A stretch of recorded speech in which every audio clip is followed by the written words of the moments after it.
focusing. I shall take this path and walk it to the end, to a destination that God alone knows. I shall not look back. Though thorns I may step on, and pebbles my feet may hit, I shall wave a note. My eyes shall remain open, looking steadfastly at the prize that awaits, the greatness at the end of this fight. In the night I shall wait for morn, in the rain I shall wait for sunshine, through the rough and tough, and the breeze and ease I shall not look back. This is the dream of my father, the longing of my youth, the future of my family. This is my desire, and so this year I shall not give it away. Romance. I believe in romance, the agape romance that makes you treat a total stranger like a sibling. That's what I believe in.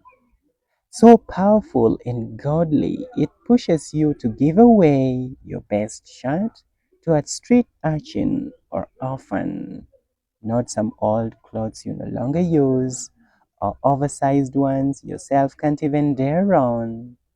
It forces you to give away what's honorable. Agape incessantly calls out, pushes you to support a dying or stagnant dream without limitations. With agape, you can offer your shoulders to be leaned on, your ears to be talked to without judging. See you someone hurting, ask them to hug you, tell you what's wrong, spot you an achievement, even just fair grooming, acknowledge it. Oh, that matters. Say good morning to the first person you meet when you wake up or walk out. Lover, friend, relative, stranger. Say, hi, how are you? Yes, just lift someone's soul for a moment. That's how we show love, always striving to put a smile on a face each day. That's why I cherish funny people. If you ask me what I believe in, then this is it: romance, pure, unaffected love. Indisposed. There is a worm in my brain, slithering about like a giant snake. When she's quiet, I'm as still as a mill pond. When she's rackety, I'm as restless as a caged bird. There is a worm. Did you meet me gloomy, angry, and reticent? Did I tell you no when yes was all that seemed obvious? I want you to understand, to see. She was wriggling through my limbic system, biting my nerves all her way up and down. Have you seen me happy, kind, or optimistic? Have I told you my great plans for the future? Then this you should know, or even see. She was quiet for a better part of that day, taking some potty wings or cooling her belly. There is a worm in my brain, crawling daily through my nervous system, pulling my emotions towards the extremes. I hope to see a doctor as soon as I can. There is a worm, my friends. Summer dust. Summer's throwing dust in the air, blankets of smoke at the passing of cars, trails of clouds from carefree motorists, eyes twitch, noses run. Where shall we hide our wares? The grocer asks. With what shall we cool our legs? The hawker questions. The sun is hotter than magma. It is summer. Winter is long overdue.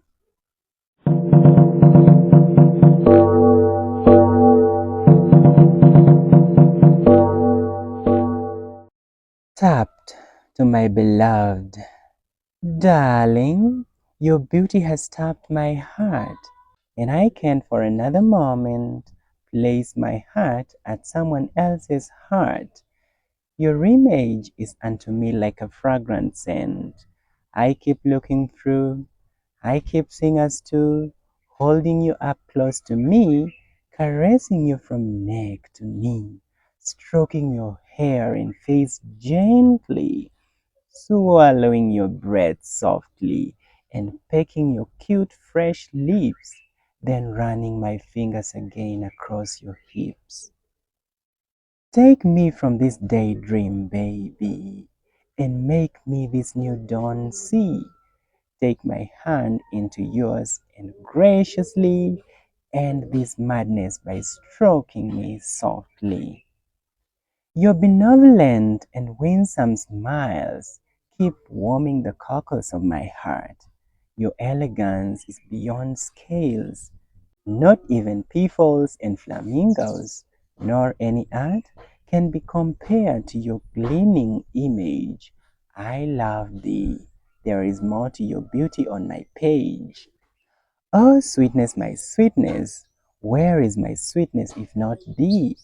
I long to it for a day, see, to feel your passion and loveliness in every stride of our friendship, or by a greater blessing, our courtship.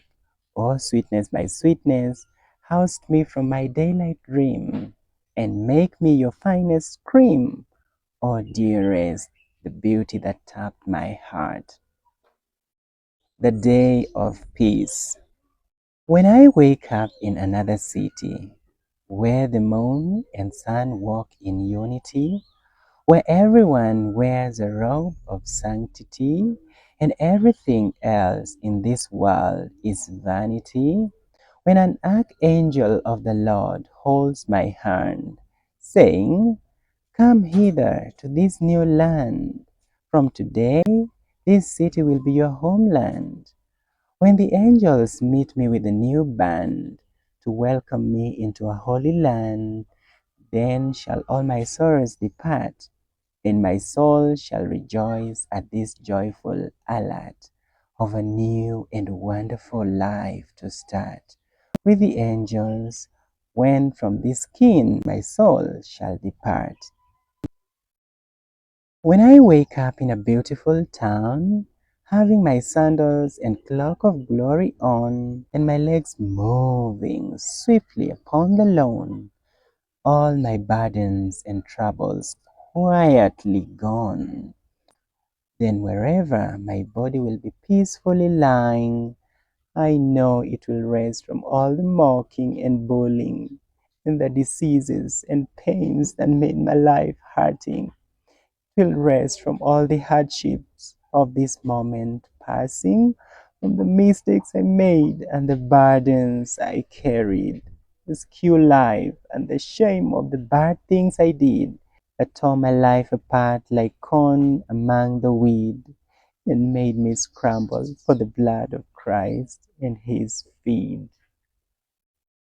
My Pitbull, hush, tough like iron, was the bloke I married, a Pitbull who knew no love, to whom gentleness was a tale. He'd come home late, as drunk as a skunk, smelling like raw meat, my Pitbull. He'd rough me up, push me to the wall, and shove his rod in me as I cried in great anguish. Then I, sitting on this hot iron plate, thought, "This is my sojourning." So I held my little Tom and took a moonlight flit, else we'd both succumb to the cruelty of my pit bull. To feed and educate my son, I, who had once knuckled under my pit bull's austerity, borrowed some cabbage, hanged my shingles, and watched me grow silently till I went back to class. And now I, a teacher, a motivator, Say no to violence, no to hatred towards fellow women. My Pitbull, oh, I'm told he married a second wife. Still the drunkard he was anyway. Was that really love?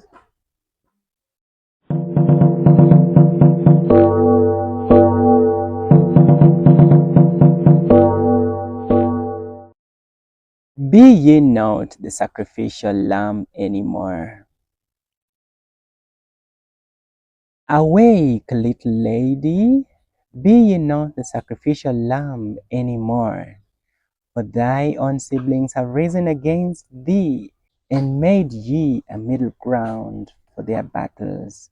Awake, be ye not the sacrificial lamb anymore. Thine sister, Narcissista, had been an iron fist in a velvet glove, seeking to stretch her fame and influence over thine siblings, and thy elder Potenza has verily sought to suppress her. Awake, be ye not a sacrificial lamb any more. Often has Potenza shown that with thee she stands forevermore, yet together with her allied sisters, they've one thing refused ever, to allow ye to be part of their household agreements. Awake, be ye not the sacrificial lamb any more. Oh, for long thine sisters have Narcissis's hubris known, and sought to cut down her wealth and influence over all. And now, by thine beautiful homeland, allowing her to fast ruin, awake, be ye not the sacrificial lamb any more. Narcissista has demanded thee on her side, not even asked, and thy sisters have watched as she butchers thine youngsters, simply watched, and only many wealth blows dealt her. Awake, be ye not the sacrificial lamb any more. Awake, little lady, straighten thyself up. Watch not calmly as ye are led into slaughterhouse. Nay, be ye not the common ground that was used for economic battle and discarded as the battle of wits and weapons escalated. Broken. We walked on petals of roses, slim forces that pull broken twigs together, and colorful butterflies flapped round and round. But then, suddenly, tears flowed down my cheeks, and the wind couldn't wipe it away. We played possum, taking sides. Why? I blinked and opened. That was a dead old book, never to be read again. I was knifed in my heart. I bled. I cried. Who will take away this mare? The roses were good. Oh, they were so good. A world with love. How wonderful, oh, how meaningful this world would be with love in every mind and concern for every kind. The trees would see, the birds would meet, and both would sing and dance to it.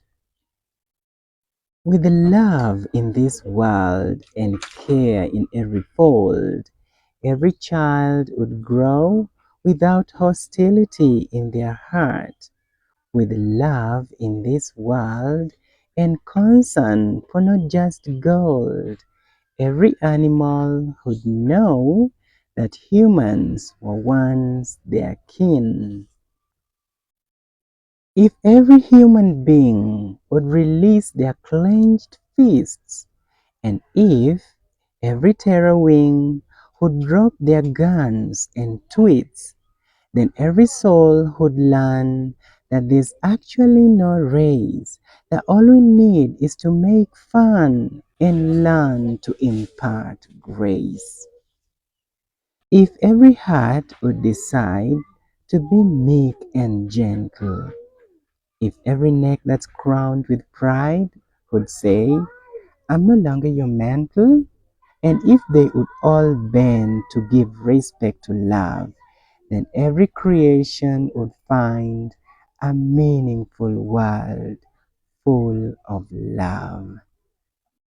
May this poem, may this poem that I wrote with warmth and affection for you, holding your heart so close to mine and patting your back as we sat together in unseen space where souls and minds reside, come to you quietly at this hour.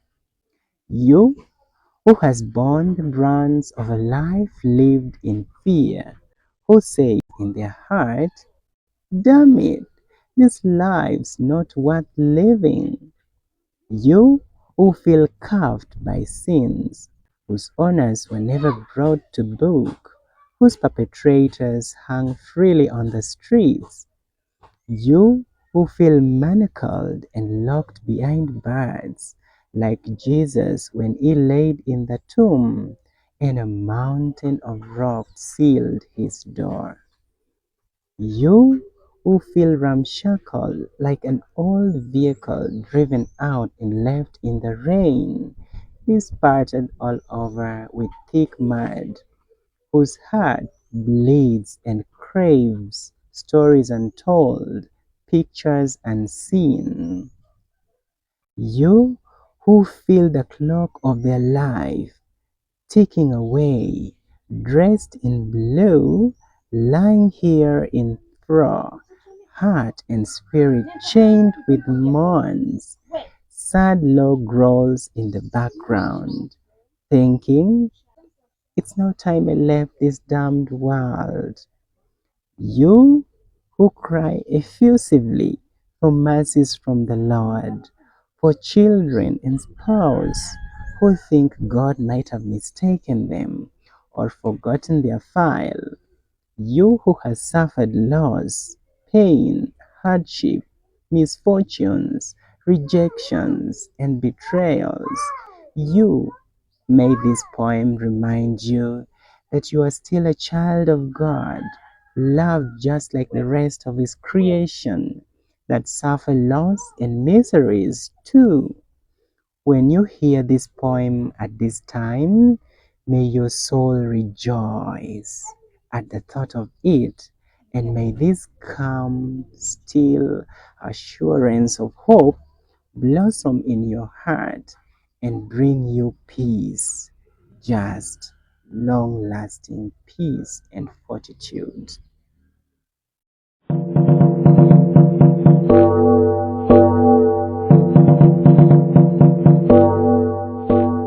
I just laugh. Days are tough and moments are rough, but I grab joy and happiness in the wake of my troubles. I choose one thing dear. These days, I just laugh. I look at a man eating flies and a woman cooking a piece of stone for her kids, and then I snigger, 'cause that sounds just like me.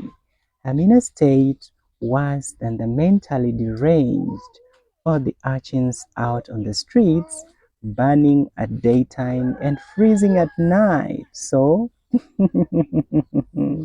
I just laugh to calm the flames around me. A little child asks me, Uncle, do you go to school? I look at the innocent babe and reply cool, yes, darling, but not like the one you go to. Which one? The angel presses so. You will know when you grow up, sweetie. I reply and crack a bit, and then I just laugh more. This school is not a joke, I tell myself. It's on our shoulders, a huge yoke. I walk into a hall filled with revelers. The music so sweet, the sound so deafening. I see people throwing shapes like pansies moved by the wind, but violently. And oh my goodness, I laugh out loudly at what it takes fellow men to get rid of stress. I laugh until I fall on the ground, and an attendant comes over with wine, asks, "Boy, have you lost your damn mind? Or do you need more wine to refreshen your wits?" I think it sounds hilarious, so I laugh more.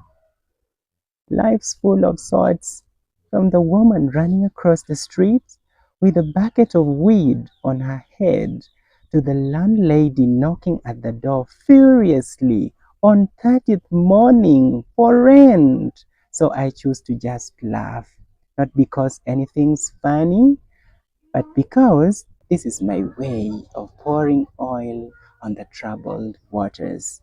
I just laugh. Love by the river.